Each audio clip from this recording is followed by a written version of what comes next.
В общем, я снимаю кино.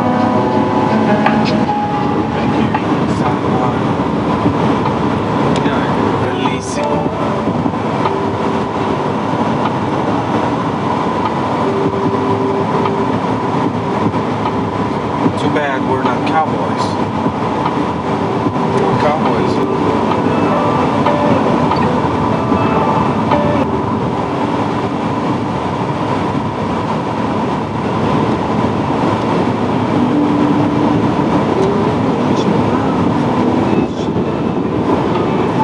What do you think? Was this part of Wild West back in the day? Yeah. Were there outlaws, cowboys? I think it's too hot.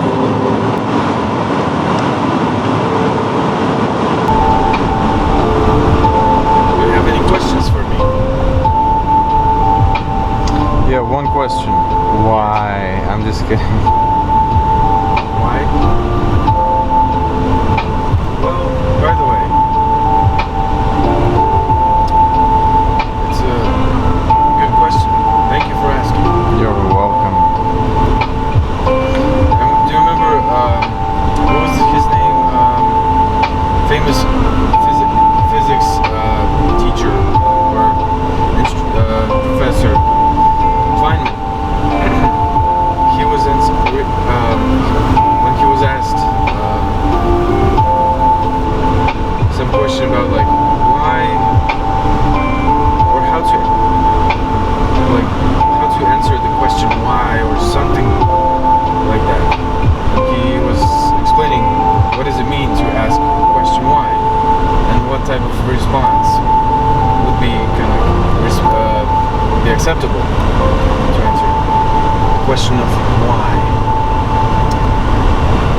Vsauce. So I actually think so when we asking question why something happens. So first of all, how is it different from question how? For example, how something happens and why something happens. So for example, if I were to tell you, so how does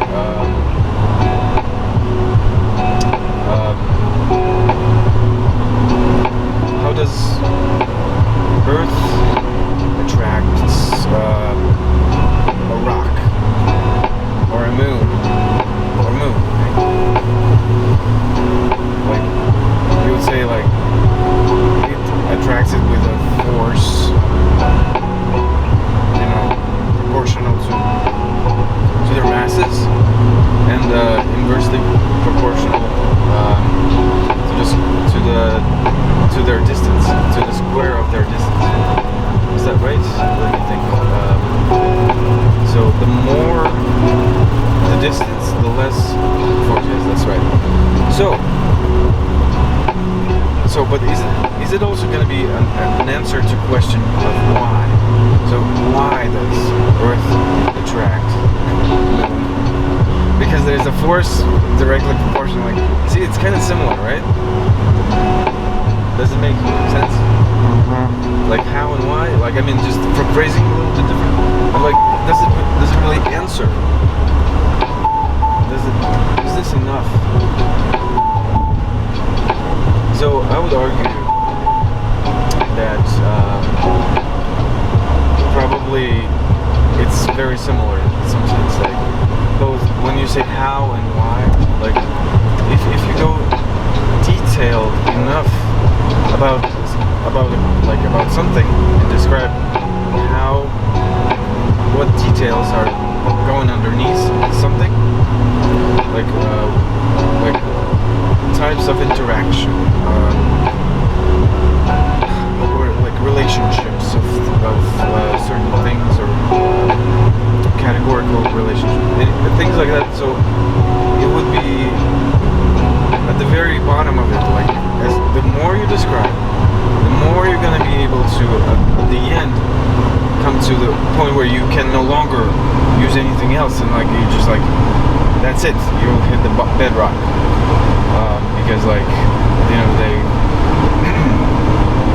everything, and it would take some time for me to show, and I will not do this, to show that at the very end, when you try to explain something, there would be a bedrock, like there would be something that you cannot no longer reduce to something else. But before that, you can. So, but anyways, how and why are very, very similar questions based on this type of logic.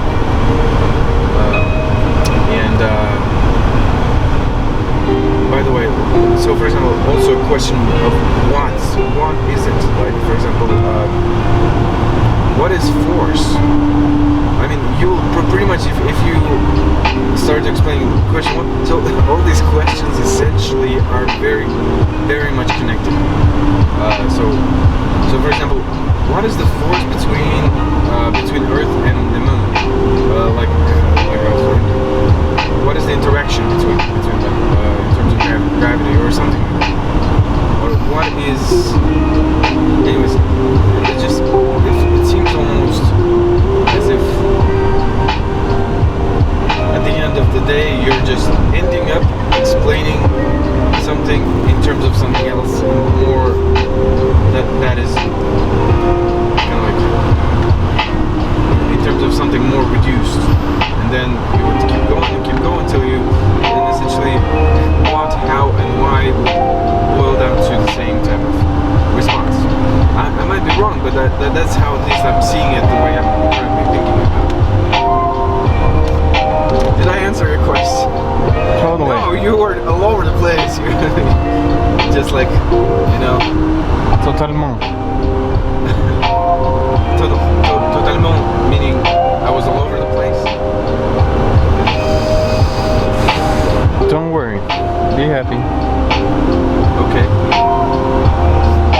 Kiddo, I wasn't serious about asking this question, so your answer is beyond my expectations, so Okay. Well, that's good. Were you able to hear me though? yes. That how and why are not like basically the same, except you have to, like, you know, if you're answering why, you answering how with details, you know?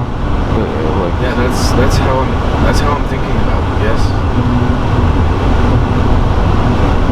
So